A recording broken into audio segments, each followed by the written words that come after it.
అమెరికాలో ఉంటాం. మేము ఈరోజు రాజంపేట ఎంపీగా పోటీ చేస్తున్న మిథున్ రెడ్డి గారికి మద్దతుగా ఆయన తరఫున క్యాంపెయిన్ చేయడానికి ప్రత్యేకమైన కరపత్రాలు డిజైన్ చేసి ఇక్కడ ఆయన తరఫున క్యాంపెయిన్ స్టార్ట్ చేయడానికి సాధిస్తాం. మిథున్ రెడ్డి గారు మొట్టమొదటిసారిగా పోటీ చేసినప్పుడు అప్పుడు కేంద్ర మంత్రిగా చేసిన పురంధేశ్వరన్ గారిని ఓడగొట్టి రికార్డ్స్ ఇచ్చారు. ఈ ఎన్నికల్లో కూడా ఆయన మాజీ ముఖ్యమంత్రిని అత్యధిక మెజార్టీ అంటే ముచ్చటగా మూడోసారి 3 లక్షల ఓట్లకు పైన మెజారిటీతో ఒక మాజీ ముఖ్యమంత్రిని ఓడించడానికి ప్రజలందరూ సిద్ధంగా ఉన్నారు. ఆయన మద్దతుగా మేమందరం ఈ రోజు మిథున్ రెడ్డి గారి తరఫున క్యాంపెయిన్ చేయడానికి ఈ మదనపల్లె పట్టణానికి వచ్చామన్నట్టు. మిథున్ రెడ్డి గారు అంటే ఏంటంటే ఆయన అహర్నిశలు పార్టీ కోసము, జగనన్న కోసము, అలాగే కార్యకర్తల కోసం పనిచేసే శ్రీ పెద్దిరెడ్డి రామచంద్రారెడ్డి గారి కుమారుడు. ఎల్లవేళలా ప్రజలకు ఎవరికైనా అందుబాటులో ఉంటూ రాష్ట్రాభివృద్ధి కోసం, పార్టీ అభివృద్ధి కోసం పనిచేసే ఆయన కోసం మేము ఇక్కడికి పనిచేయడానికి వచ్చామన్నట్టు.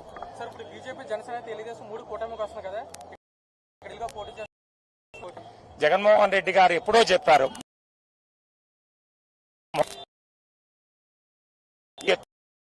ఎన్ని చిత్తుపోతున్నారు.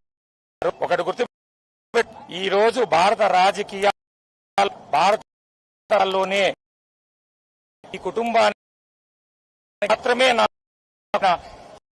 ఏజీకే నాయకుడు మోహన్ రెడ్డి గారు రాబోయే ఎన్నికల సెంచరీ వైనాట్ 125 దిశగా మోహన్ రెడ్డి గారు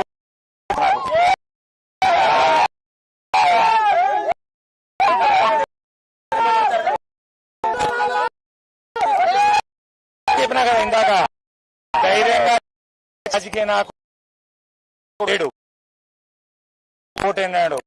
ఇంటింటికి మేలు జగన్మోహన్ రెడ్డి గారిని ప్రజలు బ్రహ్మరథం బట్టి అత్యధిక మెజార్టీతో గెలిపించబోతున్నారు. ఈ ఎన్నికల ఈ అనైతకు చేసిన ప్రతిపక్ష రాజకీయ ఆంధ్రప్రదేశ్ రాష్ట్ర పట్టం నుంచి లేకుండా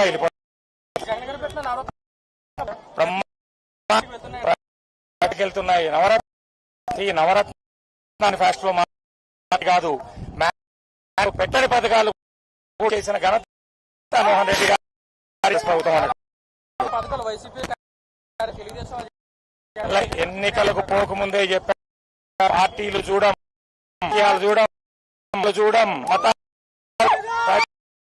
మంది ఎలా చేసిన నాయకుడు కాబట్టి పథకాలు పొందిన ప్రజలందరూ కూడా మోహన్ రెడ్డి గారు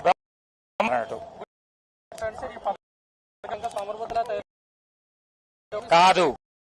ముందు ఎవరికి గాని నాకు గాని తన 3 పూటలు తన పిల్లలు ఇవి ఉద్దేశంగా ఒక కుటుంబం ఏదేదో 4 పొడుగు ఉంటానే ఇంటి మొదలుపెట్టి అభివృద్ధి ఏం జరుపుకోకుండా ఏం పోలేదు. ఎవరు చెప్పారు అభివృద్ధి? ఒక ఎగ్జాంపుల్ చెప్తాను, నాకు తెలిసిన ఎగ్జాంపుల్. రాష్ట్రంలో స్వాతంత్రం 14, 15 మెడికల్ కాలేజీలు ఉంటే ఈ రోజు ఈ 5 సంవత్సరాల ప్రభుత్వంలో 17 మెడికల్ కాలేజీలు ఏర్పరిచారు జగన్మోహన్ రెడ్డి గారు. 17 మెడికల్ కాలేజీలు మెడికల్ సీట్ల కోసం కాదు, ఆ 17కి 17 సూపర్ స్పెషాలిటీ హాస్పిటల్స్ వస్తాయన్నట్టు. అదొక్కటి చాలు. ఇలా మాట్లాడుకోబోతుంటే పోర్ట్లని, పెద్ద పోర్ట్లు, ఎస్పెషల్లీ మత్స్యకారులకు ఫిషింగ్ బోట్లు అనేది అసలు ఆంధ్రప్రదేశ్ చరిత్రలో లేవు. అలాంటివి 4 ఫిషింగ్ హార్బర్లను ఏర్పాటు చేసిన ఘనత జగన్మోహన్ రెడ్డి గారి. సంక్షేమము, అభివృద్ధి రెండు కళ్యాణకు. కాకపోతే అభివృద్ధి అంటే మన కుటుంబం బాగుండాలా, మనం బాగుండాలన్న దాంతో చేశారు. మధుసూదన్ రెడ్డి మాట్లాడతారు. ఈరోజు మేమంతా అనే నినాదంతో జగన్మోహన్ రెడ్డి గారు అంతా కూడా తిరుగుతున్నారు. నా 5 ప్రభుత్వం మేలు సంక్షేమం ఎక్స్ప్లెయిన్ మళ్ళీ మీకు మేలు ఓటు వేయండి. ఈ రాష్ట్రంలోనే కాదు, ఇది ప్రపంచంలో ఏ కూడా చెప్పలేని సాహసం ఈరోజు గారు చూస్తున్నాం. 4 గుంటాల్లో 4 కంపెనీలు మేమంతో ఇప్పటికే అయిపోయింది. ఈరోజు కార్యక్రమం జరుగుతుంది. రాష్ట్రం నుంచి కూడా ఈరోజు ప్రజలు ఎందుకు అంటే గత రాష్ట్రాలలో జగన్మోహన్ రెడ్డి గారి అభివృద్ధి కావచ్చు, ప్రతి ఇంటికి అందిన దృష్టిలో పెట్టుకుని నిపుణతగా రెడ్డి గారిని ఒకసారి చూస్తే చాలు, అంత మేలు చేసిన కుటుంబానికి అంత వ్యక్తిని మరొకసారి దారి ప్రజలు జగన్మోహన్ రెడ్డి గారి దగ్గరికి వస్తున్నారు అంటే ఆయన చేసిన గతంలో చేసిన అభివృద్ధి సంక్షేమం. సార్ ఇప్పుడు చాలా మంది ఏమంటారంటే జగన్ సభకు జనం రావట్లేదు అని అంటారు. దీని గురించి మీ సందేశం ఏంటి? మీరు ప్రజలు చూస్తున్నారు కదా, ప్రజలు ఈ రోజు ఏదైతే 27వ తేదీ నుంచి మొదలు పెడితే ఈ రోజుకి 3 సభలు అయిపోయినాయి, 4వ సభ ఈ రోజు. రాష్ట్రంలో ప్రజలు రోడ్ల మీద ఈ రోజు జెండాలు పట్టుకుని దారి పొడుగునా అవన్నీ చూస్తే ఒక పక్క బస్సులు దిగి వస్తున్నారు. మీరే కళ్ళారా మీరే చెప్పాలా, మీడియా మిత్రులు మీరే చెప్పాలి. ఎవడైనా బుద్ధి లేనోడు ఎవడైనా వాడగా ఏమంటారు? అమౌంట్ ఇచ్చి పంపిస్తే ఎవరు రారు. ప్రజలు స్వచ్ఛందంగా వాళ్ళ మనసులో ఉంటే తప్పితే ఇదేదో ఒక 10 నిమిషాలకో 20 నిమిషాలకో వచ్చే కార్యక్రమం కాదు. ఉదయం బయలుదేరితే మళ్ళీ రాత్రి ఏ టయానికో వెళ్లే పరిస్థితి. ఎంతో అభిమానం ఉంటే తప్పితే ఈ ఎండకు 40 డిగ్రీల సెంటీగ్రేడ్ లో డబ్బులు ఇస్తే వచ్చే మనుషులు ఎవరు ఉండరు. ఈ రోజు ప్రజలు ఈ రోజు మిత్రులు ఎన్ఆర్ఐలు చాలా మంది వచ్చారు. వాళ్ళు వేరే దేశాల నుంచి వచ్చారు. ఎందుకు వచ్చారు? అభిమానంతో వచ్చారు. గతంలో రాజశేఖర రెడ్డి గారి రీఎంబర్స్మెంట్ ద్వారా చదువుకొని అమెరికాకి వెళ్లి ఈ రోజు మంచి ఉద్యోగం చేసుకుంటూ వాళ్ళకి మళ్లీ జగన్మోహన్ రెడ్డి గారి కొడుకు రాజశేఖర రెడ్డి గారి కుమారునికి కృతజ్ఞతగా ఈ రోజు మద్దతు తెలపాలన్న ఉద్దేశంతో వాళ్ళు కూడా అన్ని సభలకు వెళ్లి కృతజ్ఞతగా తిరుగుతున్నారు తప్పితే ఈ రోజు ఆయన చేసిన మేలు గతంలో రాజశేఖర రెడ్డి గారు చేసిన మేలు కావచ్చు, లేదంటే ఇప్పుడు జగన్మోహన్ రెడ్డి గారు చేసిన గత 5 సంవత్సరాలుగా చేసిన మేలుకు కృతజ్ఞతగా ప్రజలందరూ ఈ రోజు ముసలి వాళ్ళు, కుంటి వాళ్ళు, నడవలేని వాళ్ళు కూడా ఈ రోజు ప్రజలు బయటకు వచ్చి బ్రహ్మరథం పడుతున్నారు. చంద్రబాబు గారి గురించి మీ ఒపీనియన్ ఏంటి సార్? చంద్రబాబు నాయుడు గురించి ఒపీనియన్ ఏం లేదు. ఉంటే కదా ఒపీనియన్ ఏదైనా ఉంటే దాని గురించి పెద్దగా మాట్లాడకుండా ఉంటేనే మంచిది. ఎందుకంటే ఈ రోజు ఆయన పరిస్థితి ఎలా ఉందంటే ఒక పిచ్చి వ్యక్తి ఏ విధంగా మాట్లాడుతున్నాడు. ఈ రోజు ఒక రోజు ఏమంటాడు, టిప్పర్ డ్రైవర్ ని ఎమ్మెల్యేని చేశారు అని అంటారు. టిప్పర్ డ్రైవరు ఒక పేదవాడు ఎమ్మెల్యే కాకూడదా అనేది రాష్ట్ర ప్రజలందరూ ఈ రోజు అందరూ ఆయనని తిట్టుకుంటున్నారు. ఆయనకి ఏమైనా మతి చెడిపోయిందేమో, అతని గురించి మాట్లాడకుండా ఉండడం మంచిది. చాలా పవన్ కళ్యాణ్ పిఠాపురంలో పోటీ చేస్తారు సార్, ఖచ్చితంగా గెలుస్తానంటున్నారు. దీని గురించి మీరేమంటారు? ఖచ్చితంగా ఓడిపోతాడు. పిఠాపురంలోనే కాదు, ఆయన ఇంకా 2 చోట్ల నుంచి పోటీ చేసిన వాడిగా గెలిచే అవకాశం లేదు. ఎందుకంటే పవన్ కళ్యాణ్ ని ప్రజలు నమ్మే పరిస్థితి లేరు. ఆయన ఈ రోజు ఒక మాట మాట్లాడతాడు, రేపు ఒక మాట మాట్లాడతాడు. ఒక స్టెబిలిటీ లేని వ్యక్తి, ఒక స్థిరత్వం లేని వ్యక్తి ఆ ప్రజలు ఆల్రెడీ గ్రహించారు. కాబట్టి పిఠాపురంలో కాదు, ఎక్కడ కూడా వాళ్ళ మద్దతుదారులు కావచ్చు, ఆ ప్రజా ఏమంటారు దాని పార్టీ పేరు కూడా గుర్తురావడం, జనసేన పార్టీ నుంచి పోటీ చేసే ఏ వ్యక్తి కూడా గెలిచే ప్రసక్తి లేదు. జనసేనలో ఉన్న వ్యక్తులనే టీడీపీలోకి పంపించి టీడీపీ ద్వారా, అంటే వాళ్ళ దగ్గర మనుషులు లేక ఎవరో చిన్న చితగా మనుషులు ఉంటే వాళ్ళని టీడీపీలోకి పంపించి టీడీపీ నుంచి పోటీ చేసే పరిస్థితి ఈ రోజు జనసేనకు ఉంది. కాబట్టి అతను గెలవాడు, అతను మద్దతుదారులు గెలిచే ప్రసక్తి లేదు. ఖచ్చితంగా 151 ఈ రోజు ఉన్నాయి, 151 పైనే వస్తాయి తప్పితే తక్కువ వచ్చే పరిస్థితి లేదు. ఖచ్చితంగా 151 సీట్లు పైనే ఈ రోజు గెలిచే అవకాశం తప్పకుండా ఉంది. ప్రజలు ఆ విధంగానే మద్దతు తెలుపుతున్నారు. ఆ విధంగానే బ్రహ్మరథం జగన్మోహన్ రెడ్డి గారు తలుపుతున్నారు.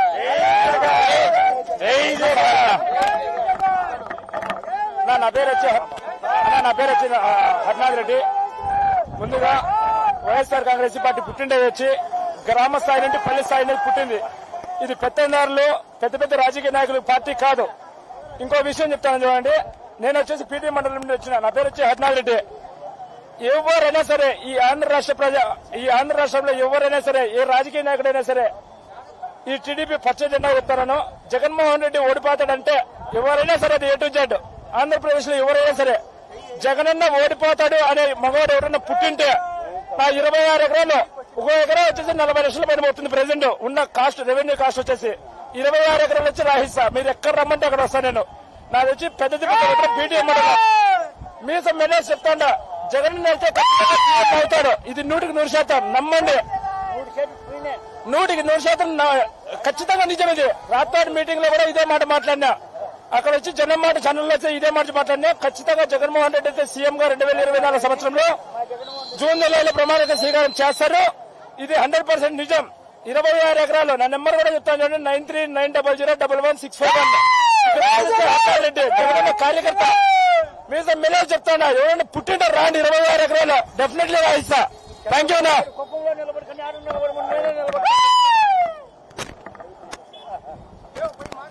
నా పేరు మదనపల్లిలో ఫిరోజ్ అలీ ఖాన్.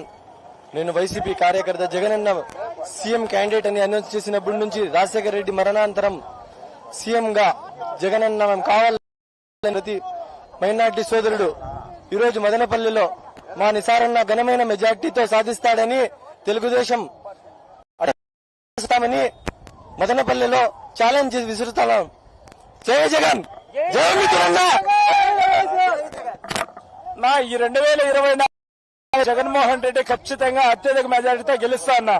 నేను వచ్చేసి పెద్దదిబ్బ సముద్రం పీటీఎం మండలం under Dwarakanath Reddy MLA category కింద మాట్లాడుతున్నా. ఖచ్చితంగా 26 సిద్ధంగా ఉన్నా. రాత్రి మాట ఛానల్లో ఇదే కూడా చెప్తున్నా. మీకు ఎవరైనా గానీ పచ్చ జెండా గానీ ఎవరైనా సరే దత్తపుత్రులు పవన్ కళ్యాణ్ గానీ ఎవరైనా జగనన్న ఓడిపోతాడు అనే విషయం మీద మీరు రెడీగా ఉంటే సిద్ధంగా ఉండా. నేను కూడా ప్రెసిడెంట్ మదనపల్లి మీటింగ్ లో ఉండా.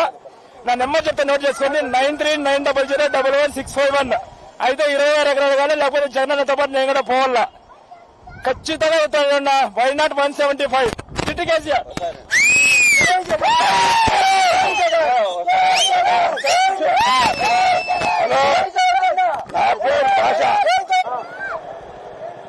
మదనపల్లిలో ఈసారి నిసారన్న ఘనమైన మెజార్టీతో 50,000 మెజార్టీతో కింగ్ లాగా బయటపడతాడని, అట్లే మా ఎంపీ మిథునన్న సింగిల్ హ్యాండ్ గా 3,000 మెజార్టీతో ఈ కిరణ్ కుమార్ రెడ్డి ముందర మీసం మెలగి బయటకు పడతాడని మేము కోరుకుంటున్నాం. అందరూ మైనార్టీలు మా వైఎస్ఆర్సీపీ పార్టీతోనే ఉన్నారు. అన్ని మైనార్టీ వర్గాలు మొత్తం టీడీపీతో, బీజేపీతో, జనసేనతో ఎవరితో లేదు.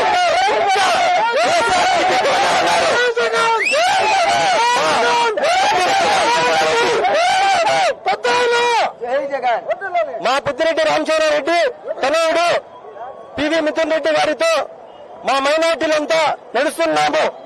మా ఆఖరి శ్వాస మా పిఎల్ఆర్ కుటుంబంతోనే సాధ్యం. ఇదే జై జగన్.